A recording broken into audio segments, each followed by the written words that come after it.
Hello, and welcome to the first episode of Write Songs You Idiot. I'm your host, John Rogers. Today's guest is my good friend Sean Anderson of Lilt and Bloom, playing an original song called Some Rocks and the Reel.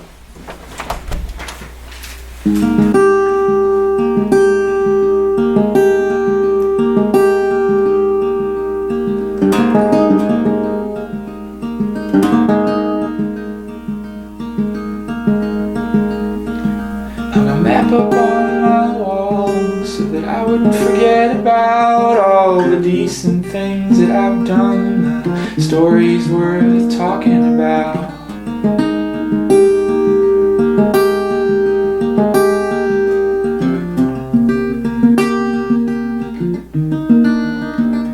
Tell me, stranger, do you wonder about me in the same way I wonder about you? Am I the doe-eyed little boy running circles around the people that he gives a fuck about? I've been wandering in every sense of the word, almost falling down a mountain in Utah, getting Lyme disease on the rock formation in Maine, yelling out to a beach in Oregon, family four looks over and they are confused. I'm convincing you to split a bottle of wine with me on the picnic table in my backyard. I just wanna see the moon on your back touch the smooth skin between your shoulders. So I'm confessing to you all the things I've thought about while wandering, and I'm not sure how I convinced you to open up to me, but I'm gonna spend the next 6 hours persuading you not to leave. This is my third day without sleep, so I wanna make it really clear that I mean everything that I said, even though you're moving across the country. You can have as much or as little as you want from me.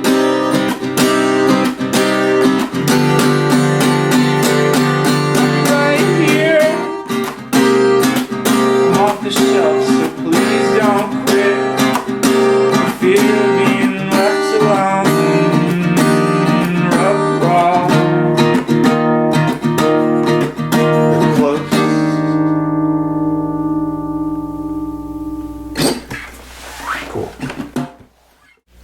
Cool. So that was Sean's song, Some Rocks and the Reel, and it was very good. Thanks, bud. Like, I've been seeing you play shows for a long time, and this is seriously probably the best song that we've ever heard. It's but yeah. Oh my gosh. We'll talk about it in a second. So, couple questions right off the top. Do you remember the moment, or maybe like a series of incidents that made you want to start playing music and writing songs? yeah. So I started playing guitar when I was 12, and that's like when I got actually interested in music for fun. I'd been taking like trombone lessons before that, and that's fine. But in high school, I made good friends with Charlie, who played with Runaway Brother, and Charlie and Jacob had started playing together. And I was like, man, I really want to play some music with some friends. Do you want to let me in on that? They eventually, after a lot of persuading, they let me play with them, and it was really, really fun. So I started playing with Runaway Brother, and then I started playing with this other folk band called Lost John and the Ghosts. Okay. My friend John. Yeah. And it was really fun. I remember that. Yeah. And then it was like, I'd been writing music since I was like 16. But I never really played out with it, and it was like, maybe I should just try it. So I did, and it was fun. And then I realized like I didn't really have time to do both. in college, so I decided to just do my own stuff. Okay. Yeah. So Very cool. Very- so, yeah. so do you have like a process for writing songs? Do you do like melody first and then lyrics, or do you kind of reverse it? So sometimes I come up with a guitar part, but most of the time, I just I got the heavy feels. You know, it's just like you got all the feels trapped in there. You had them in there for too long, and you gotta get them out. Gotta push them out. So I sit down and with a guitar and I play with it till something happens, and then I say stuff in the words. So usually I try to write everything at one time as much as I can. Okay. And then go back and change words later. That is cool. So there's an editing process. Yeah. Once you finish it. Okay. And I didn't used to do that. That's new. But it seems like it's making all this stuff a lot better, which is cool. Oh, that's yeah. I understand that. So what do you let like influence you in your songwriting? Like, okay, if you listen to any of the songs that I ever wrote when I was like 18, they're all love songs. They're all sad love songs. And I'm trying to do less of that now, and really think about like stuff that has happened in real life. There's this one song that I wrote like when I was 19 about this experience that I had like with a lady that I had some feels for, and it's one of the songs that I still play that people really like, and people really like. I don't know, but I was trying to figure out like what is it about that song that people like, and a lot of people have said like I talk about flowers, people's hair smelling like flowers, and everybody's like, oh man, everybody, John. Is like, I believe you. oh man, I really like that because it, just I can see it happen. So I decided to use some real stories that like are supposed to paint more of a picture of what's happening. Mm-hmm. I think your song that you just played, "Some Rocks in the Real," definitely has that imagery in it. It's you were singing it, and I was there, like I saw it, which awesome. was, it wasn't. Oh man, I just really like this song. It's just really good. So let's talk about it. So "Some Rocks in the Real," where did that title come from? Okay. So I'm gonna jump ahead a little bit, but It's fine. We can always go back. okay. Tarantino it. So I do this thing with people sometimes where, especially if I really like them, like I remember most of the things that they say, and I keep like a running like a reel in my head of all the things that they've ever said, and the things that seemed really important that I should keep up there, and I pull them out and say, remember when you said this? And they say, no, why would I remember that I said that? And so that's what that part is about. The rocks are different. It's got two meanings. When I was writing this song, I found out that some of my family wasn't doing so hot, so I was thinking a lot about the idea that like I'm trying to be a rock for family and stuff. And I also on one of the trips that I went on brought a bag of rocks home for the person that is in the song, so it just seemed like a really appropriate thing to kind of mash up together. Oh, some rocks, bag of rocks, and the reel of memories and certain things you latch on. Okay. Word memories, all the things. It's a pain, Mm-hmm. Yeah, I get it. I mean, if you don't mind me saying, I do the same thing. Like there will be.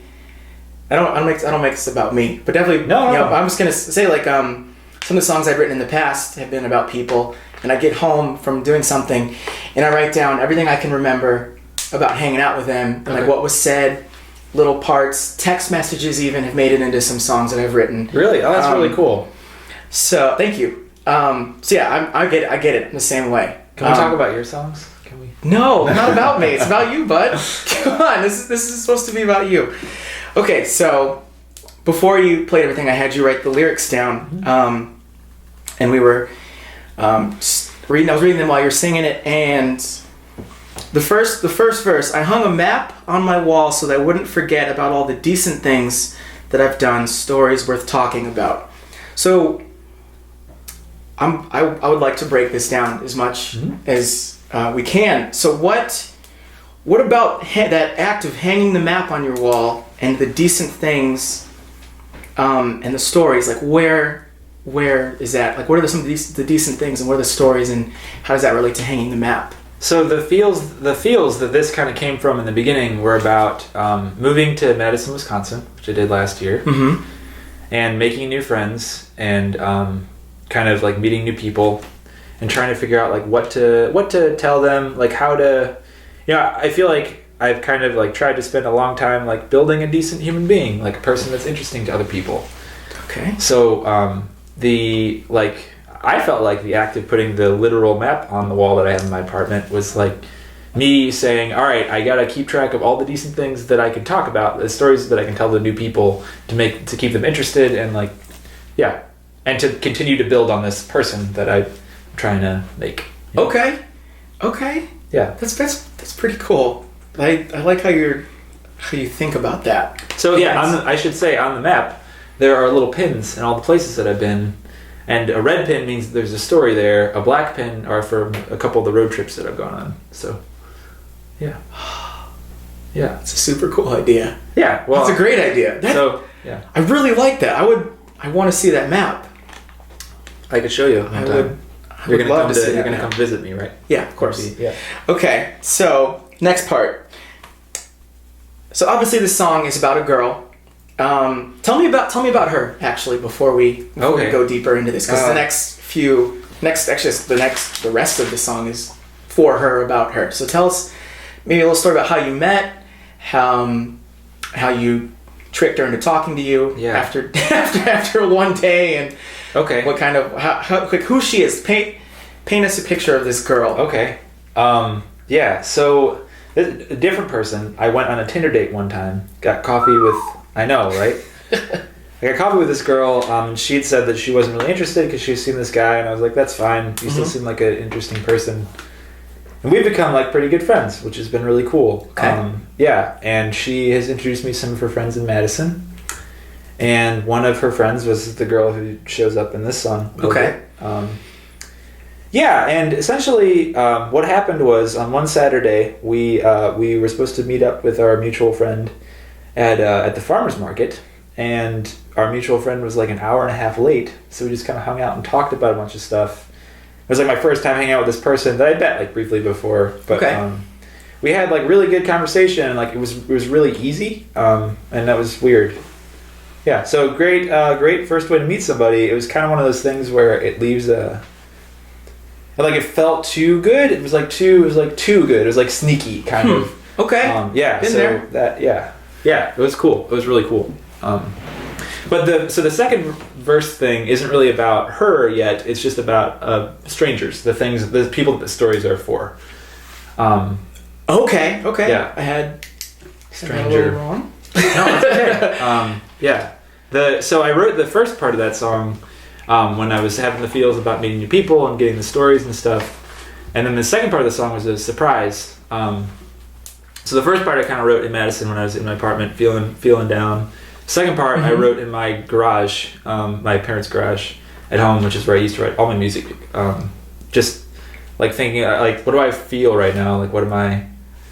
And I just got the feels. Okay, so is that so you are the doe-eyed little boy? I'm the doe-eyed kind of running little boy. around circles around people that you give a fuck about. Yeah. So that's you. Like, okay. So I thought that's why you're here. That's why we're talking about this. Yeah. I thought this part was about her and how you were being seen, like in her eyes, kind of, putting yourself in her shoes a little bit, like looking at you through her. No, I am the doe-eyed boy for sure. She's not doe-eyed. Okay. She's quite, I don't know, eagle-eyed? I don't know what the word is. Good. She's got sharp vision. Sharp vision. Not at all, actually. Terrible night vision. So she wears glasses. Yep. Cool. We'll narrow it down. What should we? Let's give her a fake name so we can not call her girl. Okay. How about call her Claudia. Claudia. That okay, works. We'll call her Claudia. Yeah, Claudia. Cool. Okay, so this is funny. This is pretty good, right? so you and Claudia. Now we're not. I don't think we're. Now tell me if this next part is about her. I've been wandering in every sense of the word, almost falling down a mountain in Utah, getting Lyme disease on a rock formation in Maine. I'm yelling out to a beach in Oregon. A family of 4 looks over and they are confused. Now, I don't think that's not about her. Like, No. we're not at Claudia yet, but that paints such a great picture of like the sense of time. Like there's obviously you're drawing back from past experiences to get to this part. So I wrote something down. So about the time frame, how far back are you reaching to pull into this song, which is then going to be turned into the rest of it about her? Okay. Yeah, so it's the Utah thing happened in May, so it's not that long ago. Okay. But at the beginning of summer, end of spring, I was kind of feeling like lost, especially in this new place. I realized Madison. I realized that, like, I hadn't really met a ton of people. Like, I had started to make friends, but it was still, I didn't really feel like at home. Mm-hmm. I kind of really felt like this urge to get out and like wander around, and I felt real lost. Okay. So that's kind of what that's supposed to be about, is like just being confused, going on adventures, making stories by myself. Oh, so you were alone at this part. Okay, I thought Yeah. you might have been with some Nope. friends. Okay. Nope, totally alone in the mountains and in Maine and stuff. And the Lyme disease, it's not, you know. You get like a tick? You get like I did. ticks? I got a tick. I got antibiotics for no Lyme disease so Woo. far. My knees are still working, so it's good. Oh, well, good. Okay. Yeah. Okay. Now tell me if we're at Claudia at this point. Yep. I'm assuming we are, just based on these lyrics. Yeah. I'm convincing you to split a bottle of wine with me on the picnic table in my backyard. Yep. That's Claudia. Enter Claudia now to the picture. So I feel like I was wandering around, right? I was wandering around these mountains. I was wandering around in Maine. I was just all turned around in Oregon, yelling out on the beach, just being lost, little lost boy in the world. And I happened upon this really, really neat person. And we end up literally also wandering around Madison that evening, and decided to split a bottle of wine in my backyard.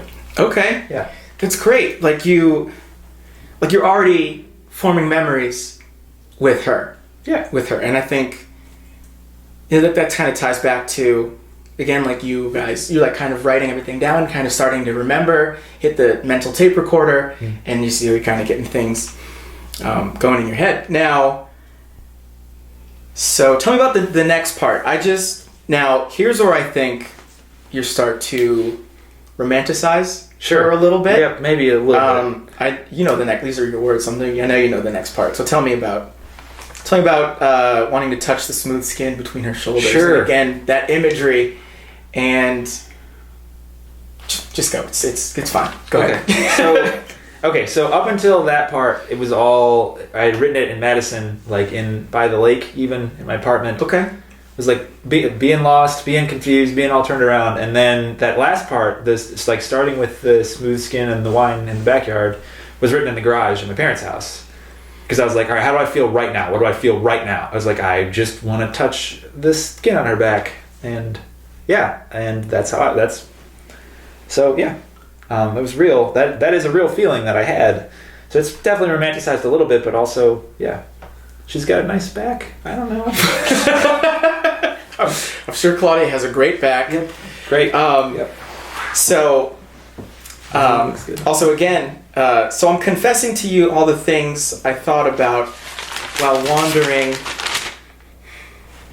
Okay, so yeah, let me paint you a picture of this evening. Okay, so this all happened on one evening. We were supposed to me and Claudia were supposed to get coffee. No, we weren't supposed to get coffee. She was supposed to come over and watch a movie with me. And I was like, oh, damn, girl, all right. And I didn't, but I misread that apparently, and plans got canceled, and I was like, oh man, bummer. I spent all day cleaning my apartment because I'm a big dork. It's fine. And then we ended up getting coffee that night, which I was very excited about. We walked around for like 2 or 3 hours, and it was Wow. probably like 1 a.m. And mind you, I have to work the next day. At what time? At like 8. Okay. It's fine. That's not too bad. Yeah. But we got to like a critical point in the evening where it was like, all right, I really want to get a drink together. but I'm not sure, like, there are no bars over here. I was like, well, you know, my apartment is right there, and I brought this wine that good for the movie that I thought we were going to watch. So anyway, we go back to my backyard, we have the wine, and then we're talking about stuff, and I was like, just telling all these stories about the stuff that I was thinking about when I was out. And originally the line was, I'm confessing to you only a small portion of what I thought about while wandering. But then, as things progressed, I ended up confessing essentially everything that I thought about, especially on my trip to Oregon. Okay. Yeah. So you just told her just a lot of things. And then I handed her the bag of rocks and was like, "You should these are for you. Take these rocks." How did she feel when you handed her the bag of rocks? She liked the rocks a lot, I think. I think she's into you. Maybe. I hope. I don't know. Oh boy. Okay, so I guess there's a little bit of confusion because you just said, like, I don't know, I hope so. I can definitely tell that, and the listeners and viewers will obviously be able to tell it too when you say, I'm not sure how I convinced you to open up to me, but I'm going to spend the next 6 hours persuading you not to leave. Now, I know before we started everything today, you kind of gave us a little backstory. She's moving. Yep. She has moved. She's moved. Like, she's gone. Yep. So what were those? What happened in those 6 hours? Okay. So this is a slightly different evening. But okay. Good. I like that you bounce around to different events. It's cool because you moved a while ago, and I remember when you moved. So I really like that you're condensing so much time into these 3 minutes. I think. Cool. It's just life. This is about you. This is like we're catching up with you, and I think that's really cool. So I'm sorry to cut you off, but what about those 6 hours? Okay, so a little bit more backstory on what this person's like. Claudia. Claudia, yeah, she a bit reserved. She's social, good at people and stuff, but like I think only keeps a few people really close. So I felt this connection and was like, I really want to know you, and then just kind of like was trying to trick her into hanging out with me as much as I could before. Okay. Once I found out she was going to leave, especially. Harmless tricking. Harmless tricking. Just like, let's just get coffee. Yeah. You know how to creep. Yeah, exactly. Mostly we would kiss, and then she'd be like, I can't do this anymore. I'd be like, it's fine, let's just hang out. And then we would kiss again, and it was good. Okay, so this kind of peaks one evening when we're like, she's over in my apartment, and we kissed. It was nice. And she's essentially just like, I'm gonna go because I can't, I have to get myself ready to leave, to go and move, and I can't be close to you. I can't form this connection. I only have I'm really close to a few people, and I don't want to do that. And I was like, I will. She's like, I'm gonna wait till you fall asleep, and then I'm gonna leave. And I was like, then I won't sleep. So I didn't. You are flirting. This is actually, so I hadn't slept the night before either, which is why it was the third day without sleep. Third day without sleep. So I just like, I want Claudia, I want you to know that I really want to sleep, but I'm not going to do it if you're going to leave, because I know that if you leave now, you're not going to talk to me again, and that would hurt too many. Oh man. So I didn't sleep, and she continued to talk to me anyway. Worked out. Good. Yeah. And that again, this song is just it's deep. I love it. It's raw. You have a sense of longing. She moved. You're going to see her.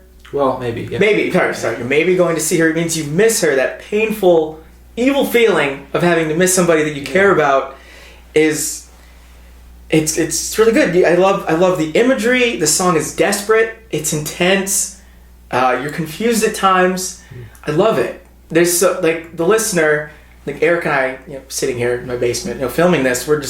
We told you all this stuff. We're just like, that's real. Like, we're there. Oh. It's relatable, and it's heavy. It's a heavy song, and the line, "You can have as much or as little as you want from me," like, that kills me. Oh. That's the heaviest. That's probably the heaviest part, I think, in this song. Yeah. It's like here's all of me, tell me if I'm wrong, you can pick what you want, because you are leaving. You don't want to get too close, but here I am. Here's all 6 feet 4 inches of Sean right here. And it's, balls in your court, essentially. And yeah, that's my favorite line of this whole thing. Yeah? Oh, that's awesome. That one is really good. So tell me about the last little bit. I'm right here, starting with the I'm right here. So all of that is stuff that I said that evening when we were opening up to each other in the 6 hours. It's like, look, like I love that. Like we're very close. I love that. I am right here. I don't want you to bail, like, because you're afraid of being close to me, if that's what you actually feel. Yeah, so like I said, I'm right here. I said you can have as much or as little as you want, because I know that I want something. Yeah. So that happened that night, and then I didn't sleep. After she was like, I can't do this, I have to go. I was just like, look, no, sorry. I'm gonna not give up. It's gonna be fine. Yeah, and that's that desperation. That's that feeling. Yeah. That's really good. Now, watching you play, you can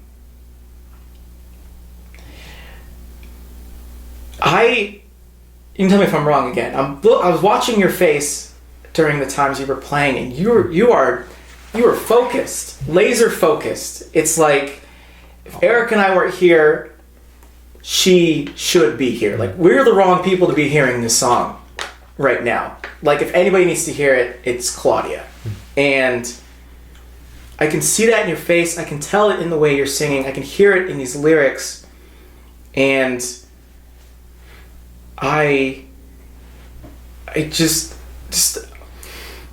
I've been paying attention to people's faces a lot more lately, and I'm trying to just see what, facial expressions, or even if you don't make a face, like, you're making a face and it's obvious what you're feeling. And I love that you show that while you're playing the song.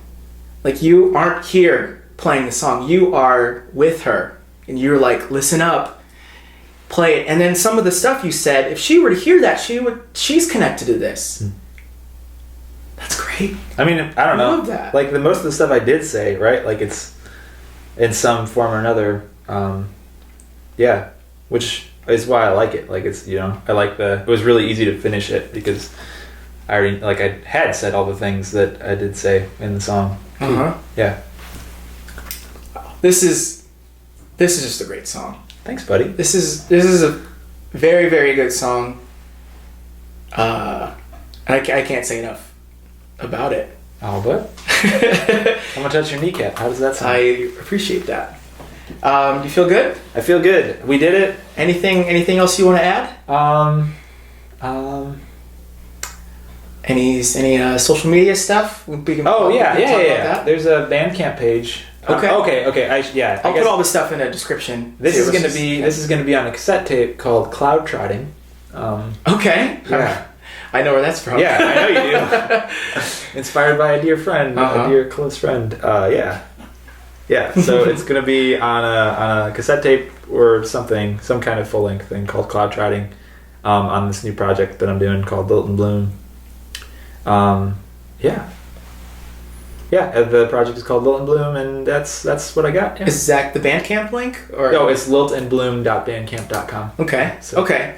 Yeah, like I said, I'll put all this in the description or anything. Yeah. All right. Well, thank you for watching first episode of Write Songs, You Idiot. We did it. My man here, Sean Anderson. We did it. We did the damn thing. And it's so good. Stay tuned. We got more episodes coming up. Cool. Thank you. Yeah, go do it. This time, do it. I'm gonna do it. Yeah. Sean, thanks for coming over to do this.